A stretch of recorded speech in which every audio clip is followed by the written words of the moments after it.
नमस्कार दर्शकों, स्वागत है आप सभी का हमारे चैनल पर। चुनाव जब आते हैं, कोई भी चुनाव हो, चाहे वो लोकसभा का चुनाव हो या चाहे राज्यसभा का चुनाव हो, जब भी चुनाव आते हैं तो जो प्रशासन होता है, प्रशासन का काम ये होता है कि हर अपने क्षेत्र में शांति कायम रखें। और इसी कड़ी में एक आदेश ये भी जारी किया जाता है कि जिन लोगों के पास शस्त्र है, जिन्होंने शस्त्र खरीद रखा है, जिन्होंने शस्त्र लाइसेंस लिया और शस्त्र खरीदा है, उनके लिए भी एक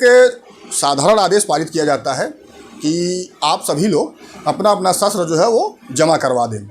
अब वो थाने में भी जमा हो सकते हैं और जो शस्त्र की दुकानें होती हैं वहाँ भी लोग जमा करवाते हैं। ऐसे में देखा यह जाता है कि लोगों को बहुत समस्याएं होती हैं कि शस्त्र जमा करने में, कि जमा कैसे किया जाए, किसके पास किया जाए, ये सारी समस्याएं आती हैं। और कुछ समस्याएं जब गंभीर हो जाती हैं तो वो मामले न्यायालय के समक्ष भी आ जाते हैं। ऐसे में इलाहाबाद हाई कोर्ट की लखनऊ खंडपीठ के समक्ष एक मामला आया इसी प्रकार का कि जो 2024 का जो लोकसभा चुनाव होने जा रहा है, इसमें भी उत्तर प्रदेश सरकार द्वारा आदेश पारित किया गया कि जिनके पास भी शस्त्र हैं वो अपने शस्त्र को जमा करवा दें। अब इन्हीं में से एक व्यक्ति ने माननीय उच्च न्यायालय का रुख किया और माननीय उच्च न्यायालय ने कड़े शब्दों में ये बात कही कि बार बार आदेश पारित किए जाने के बाद भी जो प्रशासन है वो इस चीज़ को समझने के लिए तैयार ही नहीं है कि शस्त्र जमा करना चाहिए या नहीं करना चाहिए। और शस्त्र जमा करने को लेकर पूर्व में भी माननीय उच्च न्यायालय द्वारा कई आदेश भी पारित किए गए हैं। दर्शकों, आइए आपको बताते हैं कि चुनाव के दौरान जिसके पास भी शस्त्र है उसको शस्त्र जमा करना है या नहीं करना है और किसको शस्त्र जमा करना है। और ये भी बताते हैं कि माननीय उच्च न्यायालय का जो आदेश आया है वो आदेश क्या है। तो अगर आप नए हैं चैनल पर दर्शकों तो चैनल को सब्सक्राइब जरूर करें। माननीय उच्च न्यायालय इलाहाबाद लखनऊ खंडपीठ के समक्ष एक याचिका आई रविशंकर तिवारी और आदि की तरफ से। 2024 का लोकसभा चुनाव जो है उसकी तिथियां आ गई हैं, धीरे धीरे और नज़दीक होती चली जा रही हैं। ऐसे में उत्तर प्रदेश सरकार के द्वारा, प्रशासन के द्वारा एक सामान्य आदेश पारित किया गया कि जिनके पास भी शस्त्र लाइसेंस है, वो अपना शस्त्र हैं, वो अपने शस्त्र को जमा करवा दें, यानी कि वो अपने पास चुनाव के दौरान शस्त्र नहीं रख सकते हैं। रविशंकर तिवारी आदि ने याचिका दाखिल की कि ये जो आदेश पारित किया गया सरकार के द्वारा, ये आदेश गलत है, क्योंकि शस्त्र जमा करने का नियम जो है वो विशेष परिस्थितियों में ही होता है। जैसे मान लीजिए कि कोई आपराधिक प्रकृति का व्यक्ति है या किसी के ऊपर मुकदमे कई सारे चल रहे हैं, इस तरह के लोग अगर हैं और उनके पास शस्त्र है तो प्रशासन उनको शस्त्र जमा करने के लिए आदेश पारित कर सकता है कि भाई आपके ऊपर इस तरह के आपराधिक मुकदमे हैं और ये ऐसा प्रतीत होता है कि आप, हो सकता है कि चुनाव के दौरान क्षेत्र में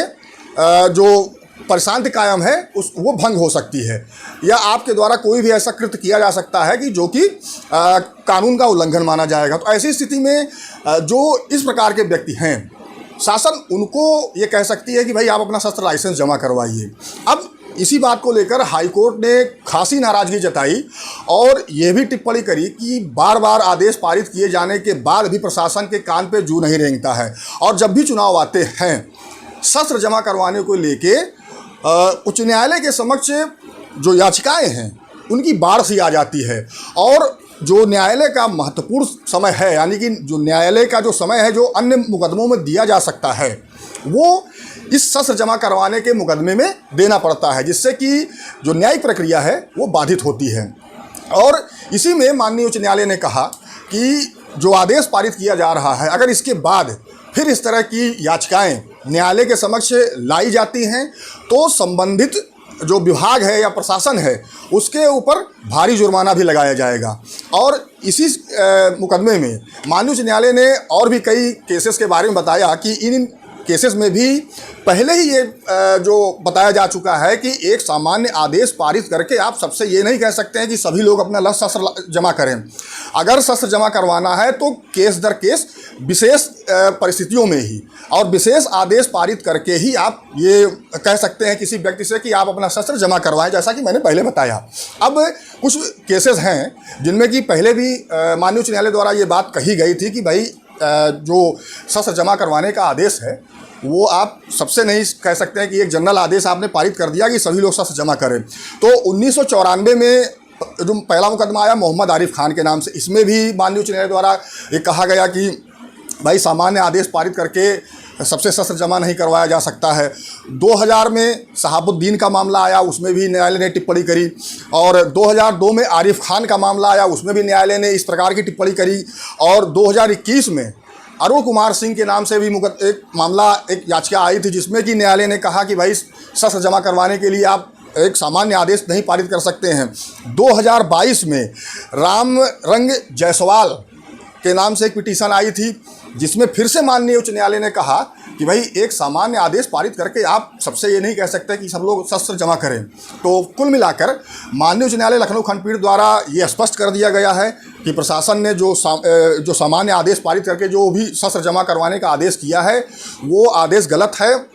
विशेष परिस्थितियों में विशेष आदेश पारित करके ही किसी से शस्त्र लाइसेंस जमा करवाया जा सकता है। और ये भी टिप्पणी करी कि अगर इस तरह की याचिकाएं दोबारा न्यायालय के समक्ष आई तो संबंधित जो विभाग है उसके ऊपर भारी जुर्माना भी लगाया जाएगा। इसी में माननीय उच्च न्यायालय ने एक टिप्पणी और भी की जब सरकारी वकील ने ये बताया कि डीएम की अध्यक्षता में एक कमेटी गठित की गई है जो इस मामले को देख रही है। तो माननीय उच्च न्यायालय ने कहा कि भाई कमेटी गठित करने से ही काम नहीं चलेगा, कमेटी को ये स्पष्ट रूप से बताना पड़ेगा कि किस विशेष कारण की वजह से शस्त्र लाइसेंस जमा करवाए जा रहे हैं।